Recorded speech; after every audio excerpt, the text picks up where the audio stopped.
The Five Nights at Freddy's timeline, the beginning. Before Five Nights at Freddy's existed, Scott Cawthon was making games under the name Cawthon Games. His first game was an old-school RPG called Super Mario RPG, Legend of the Five Rings. While working on the game, he was bitten by the Games for Gamers bug. Being a designer who likes games, creating a game like Five Nights at Freddy's doesn't really raise me to a design hero. The closest I'll get to it is just being a grown man working for a software company trying to get a Wii on sale in the crowded cross-generational games arena.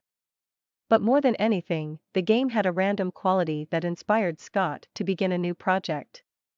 He wanted to create something different, and not just games. I want to make things people think about more than, oh, this game has interesting mechanics. I want to make things people love more than I enjoy having it myself. That's the focus now, and it won't change until I retire or change job. This is what I really like to do. After Five Nights at Freddy's became successful and made its way onto Amazon, and before Five Nights at Freddy's 2 came out, Scott created Five Nights at Santa's Workshop. That game was so popular that Scott just couldn't shake off the franchise fever. So, he dropped out of school and started working on Five Nights at Rockwell. I've literally been doing tech support since I could walk, and there's been thousands of hours of work that went into this. It literally grew out of wanting to put something different out. Rather than go back to video making, and also let people get a taste of the software games I've been writing, this seemed more appropriate to write it, keep working on it, and maybe put out some more next year. Now that everyone I know likes the games and story I'm working on, maybe there'll be a sequel someday. On how they created video translations, apart from working on future games for Five Nights at Freddy's, Scott is working on a feature film based on it as well.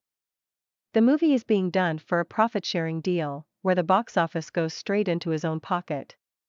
But even with this, he remains completely busy with his video game side hustle, taking unpaid work as a camp counselor at summer camps in the Northwest. While developing Five Nights at Freddy's, Scott has also gotten help and advice from fellow indie designers. Specifically, Uwe Rosenberg of Tales of Symphonia, Encore, Anthony Huxley and Andrew Parsons from Witch Mountain, and Reggie Bento of Cave Story.